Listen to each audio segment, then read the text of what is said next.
Quranic Voice BD. Let your heart hear the Quran. আমাদের প্রিয় নবী হযরত মুহাম্মদ সাল্লাল্লাহু আলাইহি সাল্লাম বিড়ালের একটি গোপন বিষয়ে খুব ভালোভাবে জ্ঞাত ছিলেন। অবাক করার মতো বিষয় হলো, বিড়াল যেমন বুদ্ধিমান তেমনি এদের মাঝে একটি রহস্য লুকিয়ে আছে।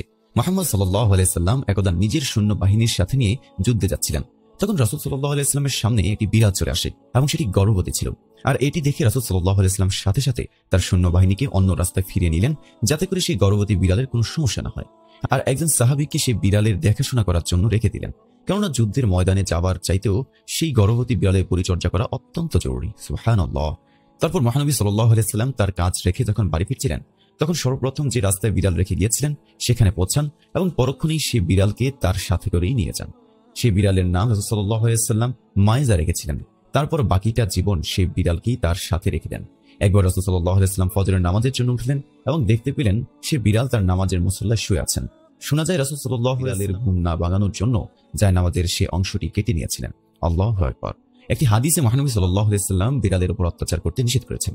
রাসূল সাল্লাল্লাহু আলাইহি ওয়াসাল্লাম বলেন, একটি মহিলাকে শুধুমাত্র এই কারণে জাহান্নামের আগুন থেকে মুক্তি দেওয়া হবে কারণ ইনি একটি বিড়ালকে পানি পান করিয়েছিলেন।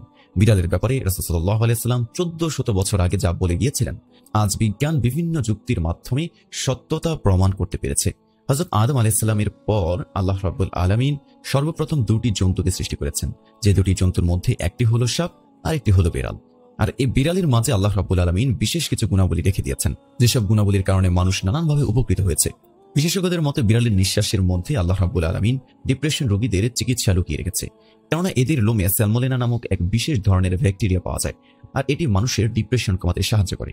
হযরত মুহাম্মদ সাল্লাল্লাহু আলাইহি ওয়াসাল্লাম বলেছেন, একটি মহিলাকে শুধুমাত্র বিড়ালের জন্য আযাব দেওয়া হয়েছিল, কেননা মহিলাটি বিড়ালটিকে বন্দী করে রেখেছিল, কোনো খাবার পানিও দেয়নি। মহিলাটি বিড়ালটিকে খুব কষ্ট দিয়ে হত্যা করেছিল। এই একটি কারণে মহিলাটি জাহান্নামে গিয়েছিল। মিশকাত শরীফ থেকে একটি হাদিস এসেছে যে একজন মহিলা আম্মাজান হযরত আয়েশা রাদিয়াল্লাহুকে কিছু খাবার দিতে এসে দেখতে পেলেন তিনি নামাজ পড়ছিলেন।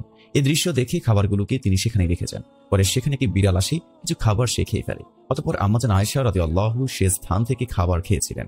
তারপর তিনি বললেন, রাসূল সাল্লাল্লাহু আলাইহি ওয়াসাল্লাম জানিয়েছেন বিড়াল নাজায়েজ বা অপবিত্র কোনো প্রাণী নয়। তিনি আরো বলেছিলেন, আমি রাসূল সাল্লাল্লাহু আলাইহি ওয়াসাল্লামকে বিড়ালের খাওয়া পানি থেকে ওযু করতে দেখেছি। বিশেষজ্ঞরা বলেন বিড়ালের ঘুমের আওয়াজের ফ্রিকোয়েন্সি 20 থেকে 40 হাজারের মধ্যে। এই আওয়াজ একজন মানুষের শরীরের জন্য খুব উপকারী বলে প্রমাণিত।